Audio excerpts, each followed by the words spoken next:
Miércoles Santo. Hoy hablaremos de la unidad. ¿Es posible la unidad en medio de un mundo que se polariza cada día más y más, que tiene más signos de división que de unidad? Cristo nos ha traído una novedad, el amor a los enemigos. Y así nos ha amado, y así nos ama, y así pide que nos amemos los cristianos, para que el mundo, viendo este signo de unidad, se aleje de la división y el rencor y se sienta atraído por la unión y la caridad. Soy Fiorella de Ferrari y aquí comienza Ábrete Cielo.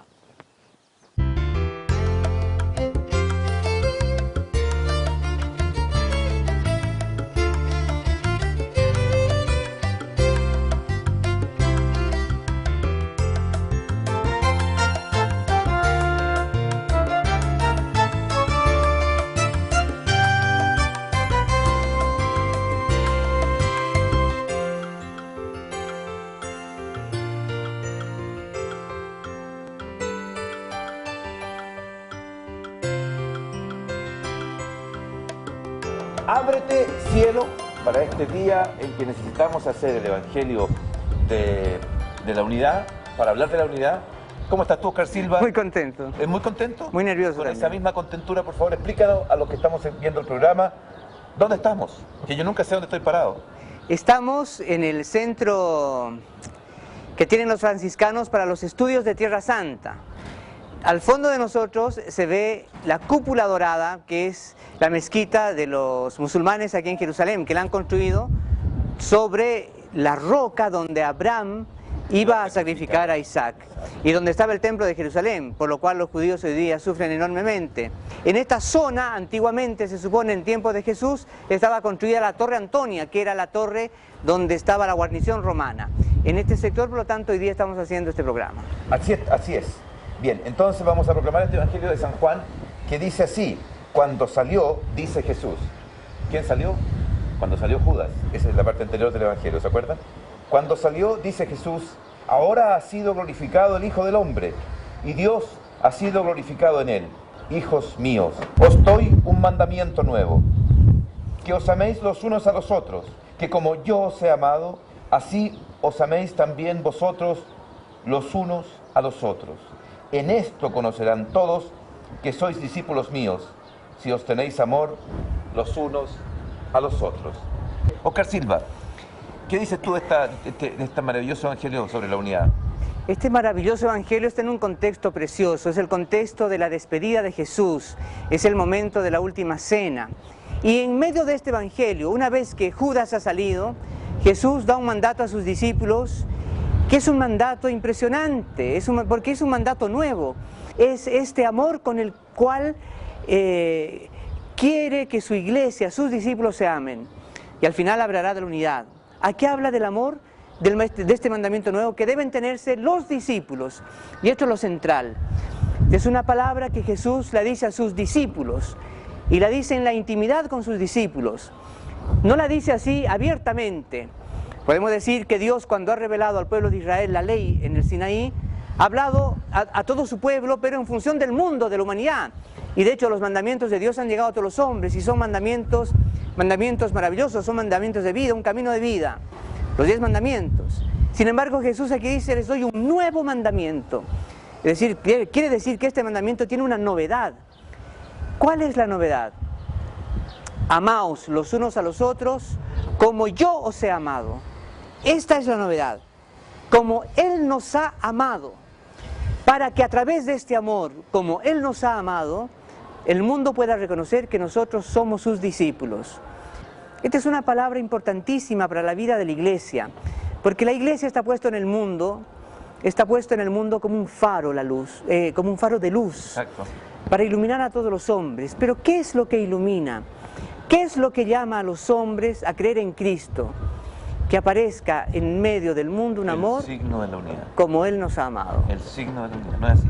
Este es el signo de la unidad, el amor en la dimensión del amor que Cristo ha tenido por nosotros, porque Él nos ha amado de una forma muy, muy concreta, que es lo que yo creo que vamos a comentar ahora a continuación. Claro, nos ha amado de una forma muy concreta y el Señor ha abierto un camino, a pesar de que yo creo que el signo más grande que hay en el mundo de desunión es Jerusalén.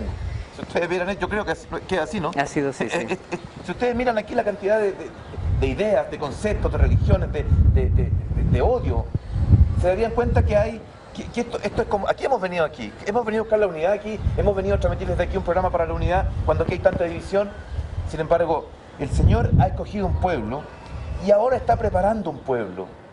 Un pueblo al cual Él, con la historia que le ha dado, lo ha hecho madurar para llegar a esto. Lo que Él decía, Dios no es un irresponsable.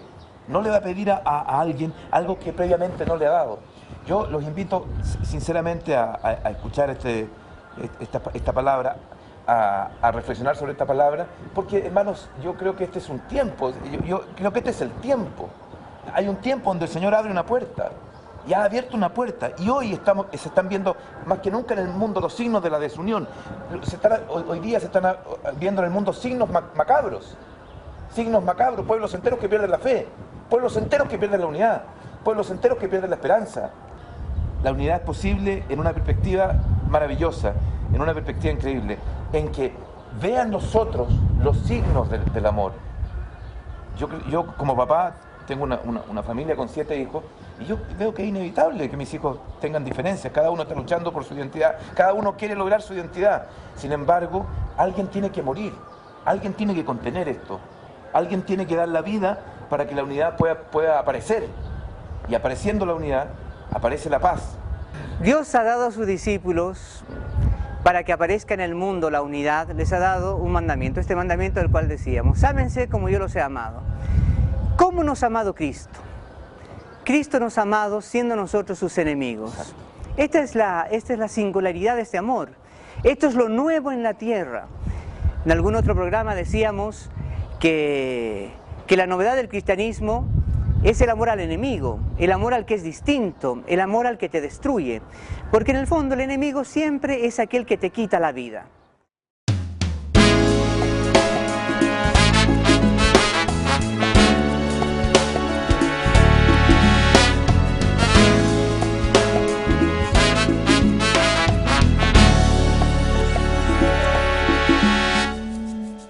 Si de todas maneras nos llega la noche, un canto se escuchará como campanas desde la tierra al final. Y aunque con más fronteras se aparten los hombres, el tiempo no borrará tantos esfuerzos para la unión y la paz. Las obras del amor son las que quedan de tanto amanecer, se hacen eternas. Las obras del amor son las que quedan. Si a veces no se ven, es porque esperan el esplendor de su bien.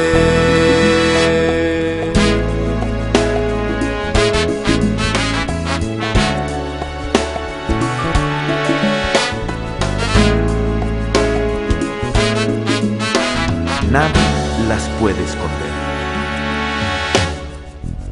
Si el mundo de esta era la luz reconoce, podrá al fin recuperar lo que ha perdido de su total libertad. La vida que nos lleva no queda en la noche y espera la humanidad, nuestra esperanza, vida, camino y verdad. Las obras del amor son las que quedan de tanto amanecer, se hacen eternas. las obras del amor son las que quedan. Si a veces no se ven, es porque esperan el esplendor de su bien.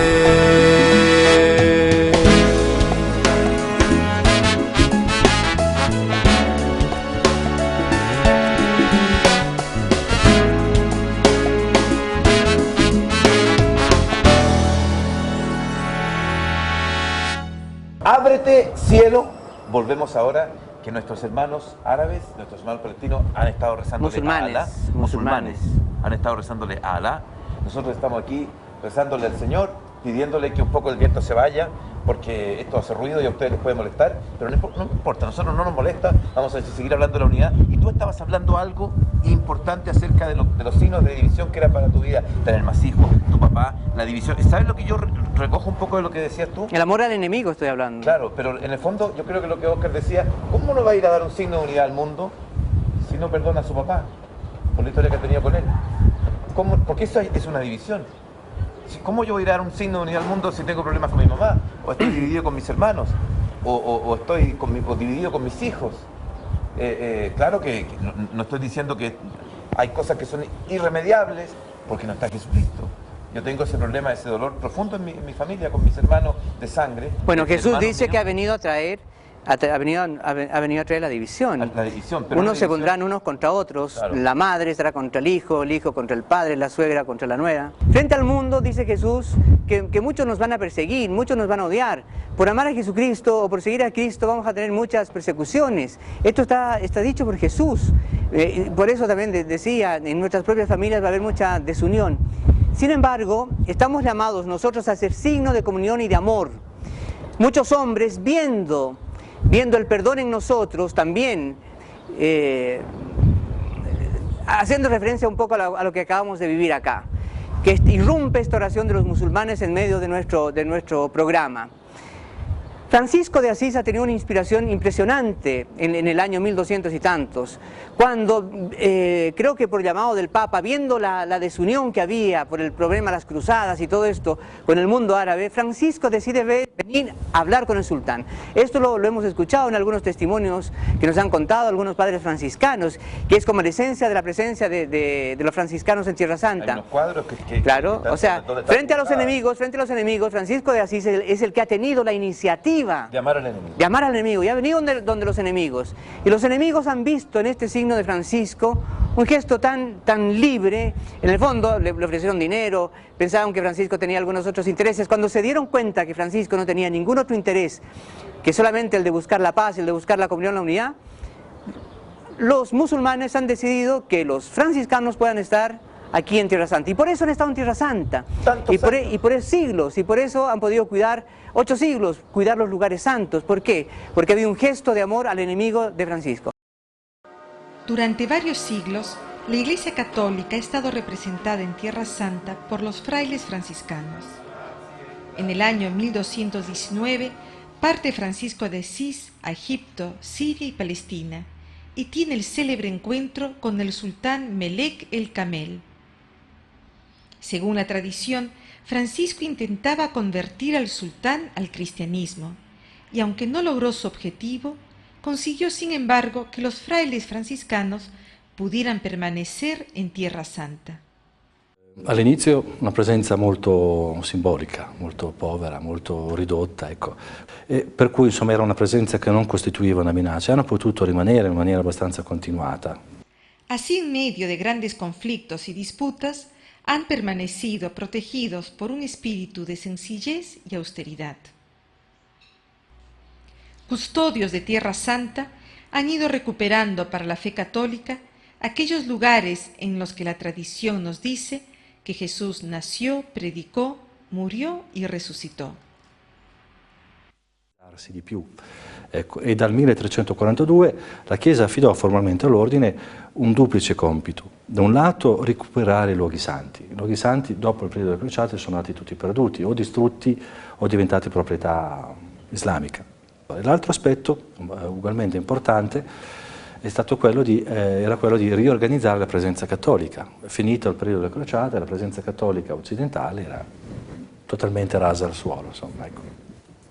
Si trattava di ricostituire, quindi i frati ebbero il compito e furono artefici veramente lungo i secoli, per molti secoli, quasi per secoli.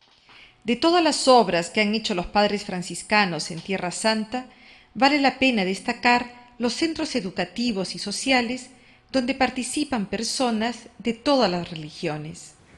Aquí el problema es serio, ¿eh? Si no hacemos algo, Tierra Santa se queda sin cristianos.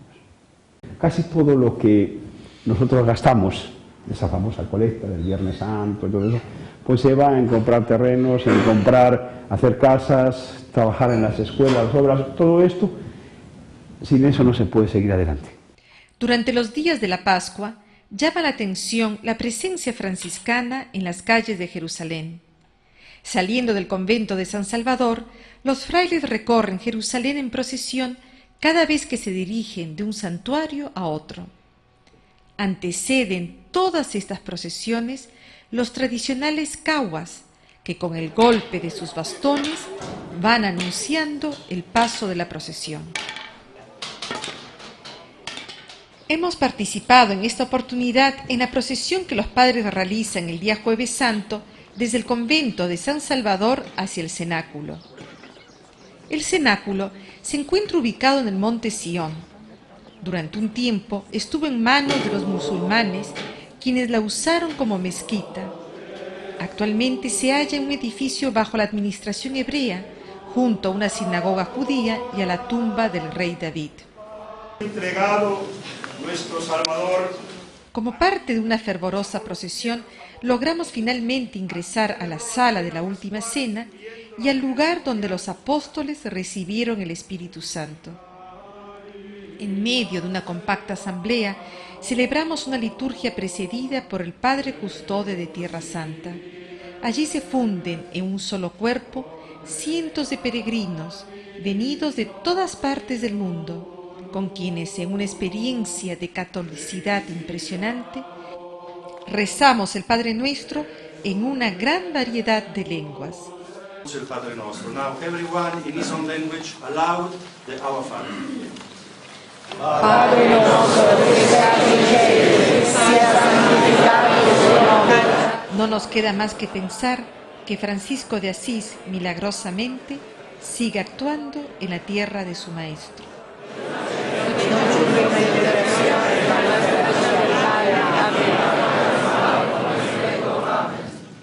Que no se nos pierda el hilo, la unidad. porque claro, hay muchas cosas que podemos hablar. Hay una fundamental, que es la siguiente: el mundo va a reconocer que somos discípulos de Cristo si ve el amor entre nosotros en esta dimensión, del amor con el que nos ha amado. La iglesia primitiva, los 3 primeros siglos de la iglesia, pudieron cambiar, podríamos decir, la civilización de la época. El imperio romano se transforma y al final Constantino, el emperador, se convierte al cristianismo porque en el fondo ve también que el cristianismo ha sido como un fermento en medio de la sociedad, en medio de la cultura, porque los cristianos habían realmente dado un testimonio impresionante de amor entre ellos. Es decir, el mundo romano, viendo cómo se amaban los cristianos, la comunión que había con ellos, en ellos, cómo se cuidaban, cómo se ayudaban, cómo ayudaban a los pobres, cómo se preocupaban de las familias, de los huérfanos, cómo entre ellos había un amor que lograron decir este signo maravilloso, que Jesucristo es Jesucristo quiere que se pueda decir esto de nosotros. Miren cómo se aman los cristianos. Cuando esto aparece en el mundo, aparece la misión de la Iglesia como un hecho concreto en la historia. Exacto, pero la misión de la Iglesia que no es una misión de hipocresía. Alguno dirá, ¿qué hipocresía los cristianos? ¿Cómo se aman? Si eso no se puede decir. Para eso tenemos que ser agrupados, un club deportivo, tenemos que ser todos nazis, o todos comunistas, o todos pensar de la misma manera, o todos pensar de esta otra manera. Todos tenemos que estar agrupados. No existe eso. ¿De dónde va a salir eso? Que yo tengo una experiencia de comunidad más de 20 años, y ahí justamente lo que dio la Iglesia, lo que Jesucristo, lo que el Padre, lo que el Espíritu Santo, lo que Dios Padre ha logrado destruir en nosotros, ha sido justamente la hipocresía y reconocer en el otro, en el enemigo, pero no andar con cuentos de que porque el otro no piensa como tú, el otro es distinto a ti, Además que ahí está la belleza. Yo por lo menos he tenido esta experiencia de que me he fijado, por ejemplo, que siempre hay hoy día esta moda de casarse entre tenistas con tenistas, actores con actores, y hay una cosa, no estoy haciendo ningún juicio contra ninguno de ellos, pero hay una cosa así como que piensa igual, mi alma gemela, que piensa igual a mí. Y resulta que yo por lo menos con mi mujer, yo creo que Dios nos ha hecho absolutamente distintos. Pero justamente la riqueza está en esta diversidad, en que somos distintos. Y muchas veces eso se transforma, y para salir de la hipocresía, en que mi mujer también se vuelve mi enemigo. Porque no creen ustedes que en esta comunidad en la que estamos, pensamos todos iguales. No es así. No es así, llevamos 20 y tantos años y no se piensa igual. Y hay diferencias políticas, por ejemplo, porque hemos recibido diferentes formaciones. ¿No creen ustedes que esto es la hipocresía? Y entonces el otro te mata. El otro te mata. Claro, porque si tú piensas que es lo bueno para el país, y el otro dice, no, lo bueno para el país es B, y se producen estas discusiones al centro de la comunidad, y resulta que, pero no nos matamos. No nos matamos. Está este perdón en la dimensión del amor al enemigo. Esto es lo que sostiene el mundo, el amor al enemigo. Por eso Dios ha dado el ejemplo de este amor. Esto es lo que da la unidad, el amor al enemigo. Porque Dios no nos quiere a todos pensando igual. ¿Querrías tú a tus hijos pensando todos iguales? ¿Te imaginas? Yo creo que sería horrible, ¿no? Imagínate que todos mis hijos fueran iguales. Lo más exquisito que tienen mis hijos, estos 7 personajes, es que son distintos, ¿no te parece? Claro. ¿Te imaginas que todos tus hijos fueran igual a la mayor? ¿O igual al menor? ¿Te imaginas? Sería una cosa horrible, pero serían como robots, mejor hagamos clones, y como en las películas no hagamos clones. Sería una cosa horrible. Pero yo, por ejemplo, he visto algo maravilloso en mis hijos. Algo maravilloso. Lo que más me impresiona es que Dios le ha dado a mis hijos, a cada uno una personalidad. Una personalidad distinta, un ser distinto. Esto es una cosa deliciosa y una misión distinta a cada uno. Y Dios me ha permitido ver eso en la oración, cuando rezamos todos juntos. Y son distintos, ¡qué delicia! Pero claro, entre ellos se producen unos problemas y se pelean en la mesa y cada uno quiere estar, y cada uno quiere captar la atención del papá. Esto es delicioso.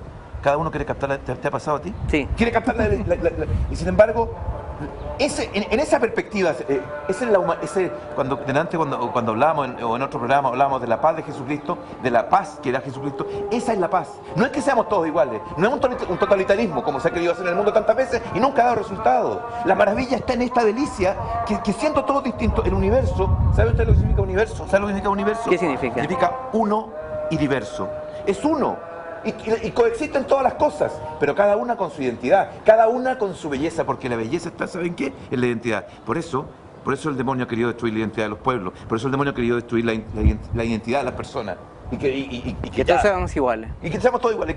Tú vas a Nueva York, los mismos edificios que hay en Sudamérica, los mismos edificios que hay en el África, los mismos, porque quiere destruir la identidad de cada uno. Cuando la belleza está en eso es lo que va a crear la unidad. No la va a crear es que todos los judíos se hagan católicos o los musulmanes se hagan católicos o nosotros nos hagamos musulmanes. No está ahí, no habrá un signo de unidad así. Eso es como lo que hablábamos bueno, en fin. Bueno, otro aspecto, sí, está muy bien. Otro aspecto, sí. Es que hay muchas cosas que hablar y nosotros, cada uno tiene como su propia sensibilidad. Pensar, no somos iguales. Que somos distintos. Qué estupendo. Se da aquí, en este programa, la diversidad. Una cosa que creo que es importante acentuar hoy día en este programa es el problema que hoy día vive la Iglesia respecto de la unidad.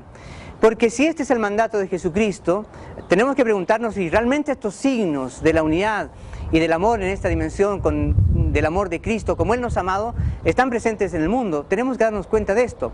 Porque la Iglesia está viviendo un tiempo de renovación maravillosa.